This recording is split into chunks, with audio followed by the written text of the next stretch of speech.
আজ তৃণমূলের ইস্তেহার প্রকাশ করবেন অভিষেক বন্দ্যোপাধ্যায়। তৃণমূল ভবনে হবে ইস্তেহার প্রকাশ। লক্ষ্মীর ভান্ডার থেকে একাধিক জনমুখী প্রকল্প নিয়ে প্রচারে তৃণমূল শিবির। এবার কি চমক তৃণমূলের ইস্তেহারে, নজর বাংলার। আজ তৃণমূলের ইস্তেহার প্রকাশ করবেন অভিষেক বন্দ্যোপাধ্যায়। তৃণমূল ভবনে হবে ইস্তেহার প্রকাশ। লক্ষ্মীর ভান্ডার থেকে একাধিক জনমুখী প্রকল্প নিয়ে প্রচারে তৃণমূল শিবির। তবে এবার কি চমক থাকছে তৃণমূলের তরফ থেকে তৃণমূলের ইস্তেহারে, সেদিকেই নজর বাংলার। আর তৃণমূলের ইস্তেহার প্রকাশ করবেন অভিষেক বন্দ্যোপাধ্যায়। তৃণমূল ভবনে হবে ইস্তেহার প্রকাশ। লক্ষ্মীর ভান্ডার থেকে একাধিক জনমুখী প্রকল্প নিয়ে প্রচারে তৃণমূল শিবির। এবার কি চমক তৃণমূলের ইস্তেহারে, সেদিকে নজর থাকবে বাংলার। এ নিয়ে আমরা আরো বিস্তারিত জানবো। আমাদের সঙ্গে সরাসরি রয়েছেন আমাদের প্রতিনিধি দীপঙ্কর মণ্ডল। দীপঙ্কর, আজ তৃণমূলের তরফ থেকে ইস্তেহার প্রকাশ করতে চলেছেন অভিষেক বন্দ্যোপাধ্যায়। লক্ষ্মীর ভান্ডার থেকে একাধিক জনমুখী প্রকল্প নিয়ে কিন্তু প্রচার করছে তৃণমূল শিবির। এক্ষেত্রে ইস্তেহারে কি কি থাকতে পারে, কি মনে হচ্ছে, যে কি সূত্র মারফত কি জানতে পারছো দীপঙ্কর, ইস্তেহারে কি কি চমক রয়েছে? দেখো রূপা, এবারে চমক বলতে গত 12 বছরে তৃণমূল কংগ্রেস কি কি কাজ করেছে, উন্নয়নমূলক কাজ, এবং আগামী দিনে কি কি কাজ করবে সেগুলো অবশ্যই থাকবে। এছাড়াও যেটা উল্লেখযোগ্য যে 6টি ভাষায় ইস্তেহার প্রকাশ করছে তৃণমূল কংগ্রেস। 6টি ভাষা, এর আগে কখনো 6টি ভাষায় ইস্তেহার প্রকাশ হয়নি। মুখ্যমন্ত্রী মমতা বন্দ্যোপাধ্যায়ের নির্দেশে এবার নতুন করে অলচিকি এবং নেপালিতে ইস্তেহার প্রকাশ করা হবে।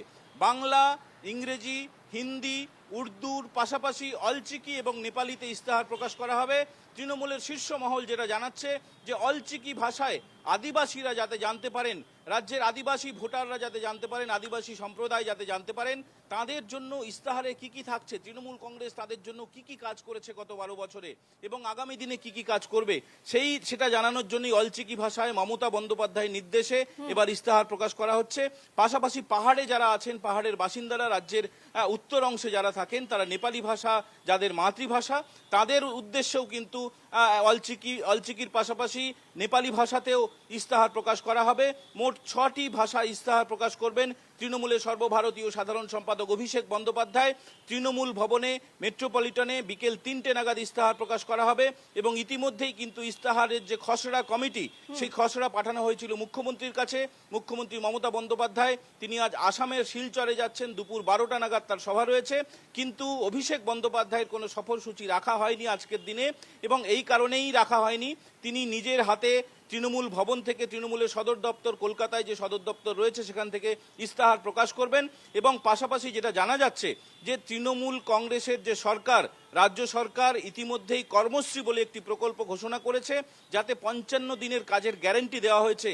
কেন্দ্রীয় সরকারের 100 দিনের যে কাজের প্রকল্প রয়েছে তার প্যারালাল একটি প্রকল্প রাজ্য সরকার যেটা ইতিমধ্যেই ঘোষণা করেছে, সেই 55 দিনের প্রকল্প 60 দিন করা হতে পারে।